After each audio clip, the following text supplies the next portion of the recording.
ვიზრდებოდი თბილისში, სოლოლაკში სხვათა შორის ძველ უბანში. გარკვეულწილად შეიძლება ამასაც კონდეს ადამიანის ხასიათის ჩამოყალიბებაში. ზეგავლენა არავის ჩვენთვის ესე რომ ყოველ დილით კარაქიანი პური და ჩაი სადილზე ნაირ-ნაირი არ მოუწოდებია. მე და ჩემო მეუღლე სამრეცხაო გავხსენით, წარმოიდგინე, ჩემი სახლის წინ ავტოფარეხში. იძულებულები ვიყავით, რომ ყოველთვის რაღაცისთვის გვეზრუნა, რაღაცისთვის გვებრძოლა. ვიშლისტის ისტორია იწყება 3,000 ლარით. თამარაშვილზე არის ტოლოსა და განსახლების სამინისტრო, ძველი კომუნისტური შენობა.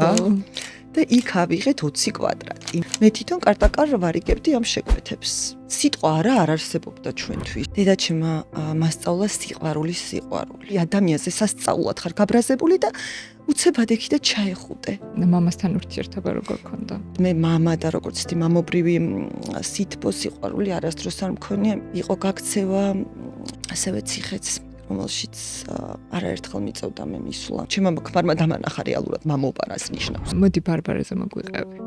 თქვენი გუნდის განუყოფელი სახე ქარიზმატული იყო ბარბარე სასწაულად. მიჩინაგანი.